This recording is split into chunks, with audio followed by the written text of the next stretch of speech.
Assalamualaikum class. Today we are starting a new chapter that is really about the basic geometry. आप सब जानते हैं कि आपके पास ज्योमेट्री जो होती है वो क्या होती है. आपके पास क्या है, ज्योमेट्री बेसिकली शेप्स हैं. हम शेप्स के बारे में पढ़ेंगे कि शेप्स क्या होती हैं, किस तरह की होती हैं. ठीक है.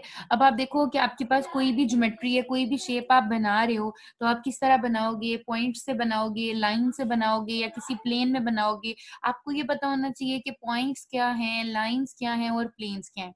ठीक है. बेसिक ज्योमेट्री में सबसे ये पहले यही चीज आती है कि आप पहले ये डिस्कस करते हो कि आपके पास वो चीज बन किससे रही है.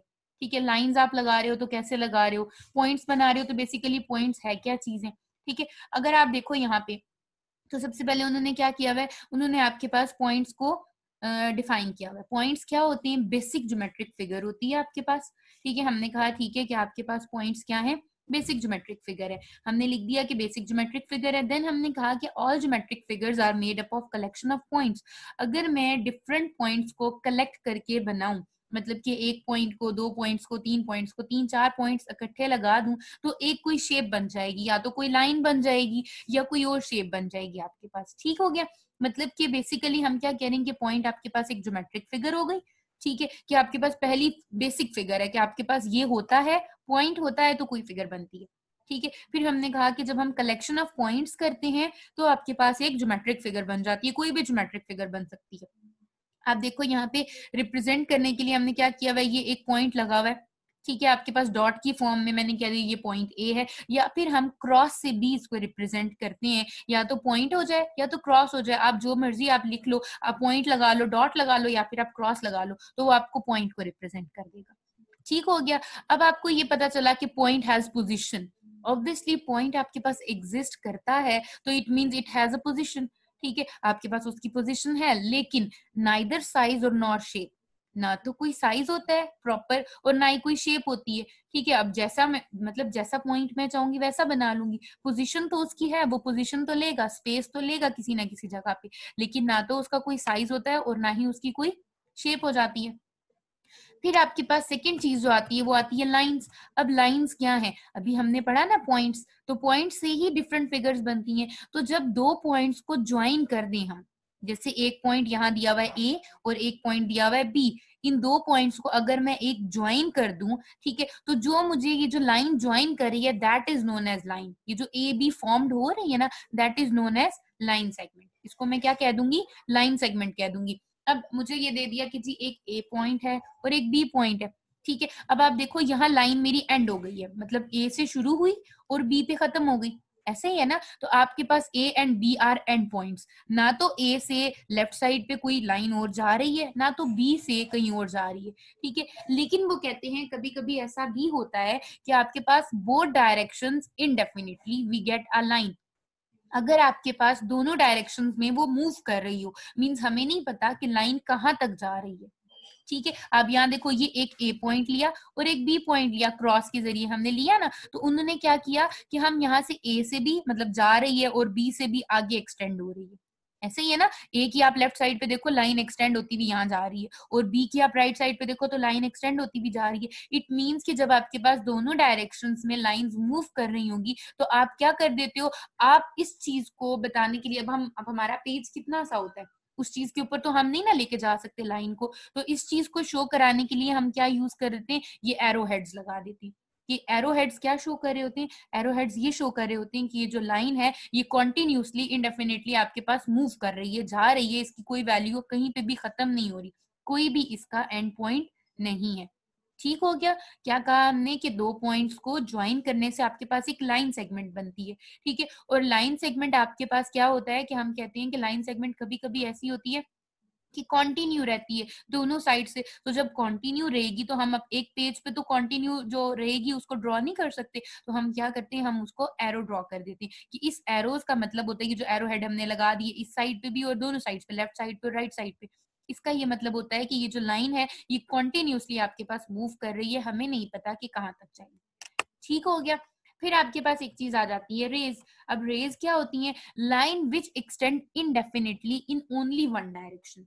अब क्या करेगी, इसका मतलब कि इसमें एक एंड पॉइंट होगा और एक साइड से लाइन जो होगी वो एक्सटेंड कर रही है कॉन्टिन्यूसली. आप यहाँ देखो P और Q, पी को अगर आप देखो तो एक एंड पॉइंट को शो कर रहा है और क्यू पे एरो हेड लगा हुआ है। इट मींस कि एरो हेड का क्या मतलब है कि ये लाइन जा रही है एक्सटेंड हो रही है। ठीक है, तो हमने कह दिया कि रे कौन सी होती है, रे वो होती है जिसके बीच में एक एंड पॉइंट होता है और आपके पास जो दूसरी साइड होती है वो इनडेफिनेटली आपके पास एक्सटेंड कर रही होती है। ठीक हो गया, यहाँ हमने मेंशन कर दिया P is the end point and Q is the extended point. तो Q आपके पास क्या है, एक्सटेंडेड पॉइंट है। ठीक है, ये आपके पास बेसिक डेफिनेशंस हैं किसी भी ज्योमेट्री की। फिर आपके पास आ जाती हैं इंटरसेक्टिंग लाइंस। इंटरसेक्टिंग लाइंस क्या होती हैं, अब यहाँ देखो मैंने दो लाइंस ड्रॉ की हैं, एक लाइन है A B और दूसरी लाइन है P Q। ठीक हो गया, हैव अ कॉमन पॉइंट, दोनों का कॉमन पॉइंट आ रहा है। कौन सा कॉमन पॉइंट आ रहा है, ये x आ रहा है। ठीक है, तो जब दो लाइंस आपस में क्रॉस करें और वो एक पॉइंट पे कट कर रही हैं, ठीक है, तो that point is known as point of intersection. Intersection means कि दोनों इंटरसेक्ट कर रही हैं, कट कर रही हैं। तो आपके पास ए बी और पी क्यू क्या है, इंटरसेक्टिंग लाइंस है। और ये कौन से पॉइंट पे इंटरसेक्ट कर रही हैं, एक्स पे इंटरसेक्ट कर रही हैं। तो हम एक्स को क्या कह देंगे, पॉइंट ऑफ इंटरसेक्शन कह देंगे। ठीक हो गया, देन आपके पास क्या आ जाता है, फिर आपके पास एक डेफिनेशन आती है प्लेन की। बेसिकली प्लेन क्या होता है, कोई भी प्लेन है, जैसे आपका क्लासरूम है, आपके क्लासरूम क्या है, एक प्लेन है। ठीक है, फ्लैट सरफेस को हम क्या कहते हैं, प्लेन कहते हैं। अब उन्होंने कहा दो तरह के प्लेन होते हैं, या तो आपके पास हॉरिजॉन्टल प्लेन होगा या फिर आपके पास वर्टिकल प्लेन होगा। आप जिस रूम में बैठे हो उसमें देखो आपके पास जो फ्लोर है, आपका क्लासरूम का ले लो या आपके रूम का ले लो, जो फ्लोर है वो किस तरह है, आपके पास हॉरिजॉन्टली है। ऐसे ही है ना, आपके पास ये जो शेप आपके पास बनी हुई है, रेक्टेंगल की शेप है। ठीक है, और ये क्या है, हॉरिजॉन्टल रेक्टेंगल बना हुआ है। तो जो हॉरिजॉन्टली आ रहा होता है आपके पास, वो आपके पास फ्लोर ऑफ द क्लासरूम या आपका रूम है। ठीक है, तो आप कह देते हो वो कौन सा प्लेन है आपके पास, हॉरिजॉन्टल प्लेन है। ठीक है, फिर आपके पास आ जाता है वर्टिकल प्लेन। वर्टिकल प्लेन आप देखो, आपके रूम की जो वॉल है उसको देखो, वॉल को आप देखो तो सीधी आपके पास खड़ी रहती है, जैसे ये शेप बनी हुई है, wall of the classroom, wall of your room, wall of your house. ठीक है, आप ये देखते हो तो आपके पास क्या आ जाता है कि ये वर्टिकल प्लेन है।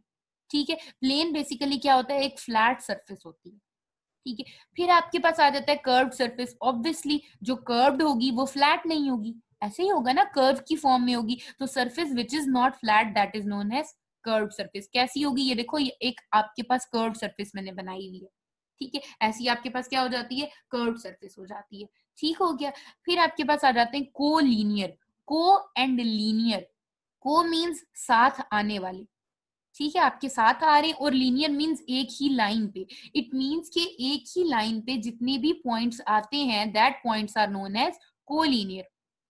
ठीक हो गया, हमने कहा कोलिनियर का मतलब क्या होता है, points lie on a same line. एक ही लाइन के ऊपर जब पॉइंट्स लाई कर रहे होंगे that is known as collinear. आप देखो ये एक लाइन मैंने ड्रॉ की, इस पे कौन कौन सा पॉइंट आ रहा था, ए आ रहा था, एक्स आ रहा था और बी आ रहा था। अगर आप गौर करो तो एक ही लाइन है और एक ही लाइन पे ए भी आ रहा है, एक्स भी आ रहा है, बी भी आ रहा है। इसका मतलब A, X and B are the collinear points. A, X and B को मैं क्या कहूंगी, ये कोलिनियर पॉइंट्स है। कोलिनियर का क्या मतलब हुआ कि एक ही लाइन पे पॉइंट्स क्या कर रहे हैं, लाई कर रहे हैं। इट मींस कि ये क्या है, कोलिनियर।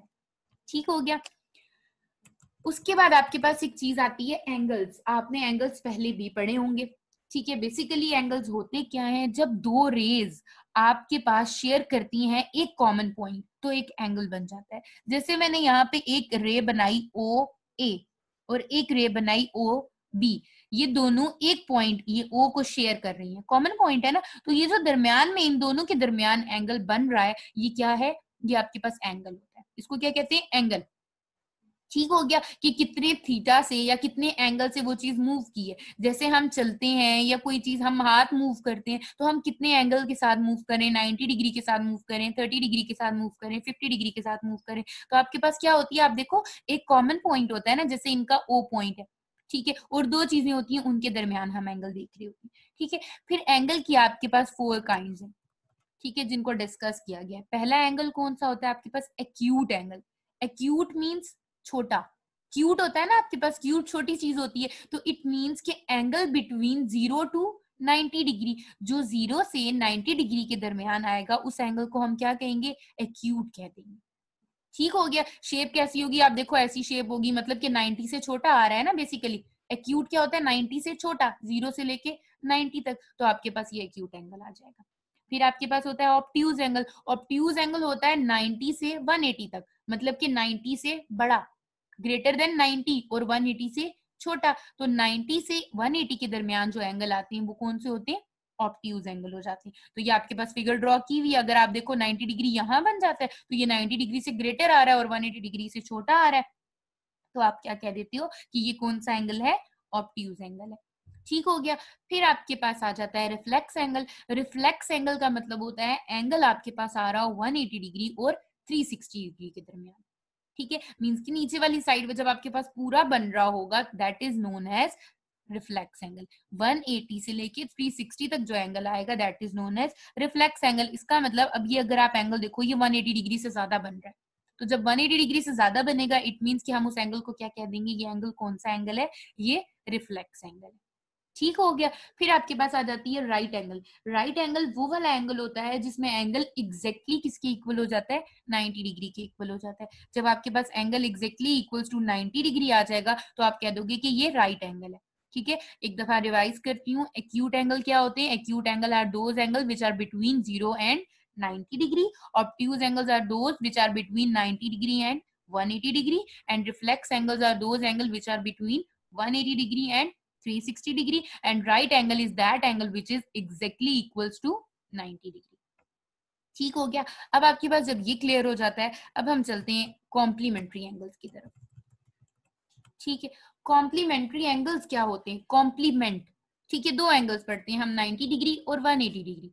बेसिक एंगल्स यही होते हैं। तो जब आप करो सम ऑफ एंगल्स, कितने कहीं भी मतलब आप 2 एंगल्स ले लो, 3 एंगल्स ले लो, 4 एंगल्स ले लो, अगर उन एंगल्स का सम किसके इक्वल बन रहा हो? 90 डिग्री के इक्वल बन रहा हो, इसका मतलब that angles are complementary angles. ठीक है, या अगर आपको कहें कि इसका कोई कॉम्प्लीमेंट्री एंगल निकालें तो आपको पता होना चाहिए कि इनके पास जितने भी एंगल आ रहे हैं उनका सम किसके इक्वल होगा? 90 डिग्री के एंगल होगा। सम ऑफ कॉम्प्लीमेंट्री एंगल्स किसके इक्वल होता है?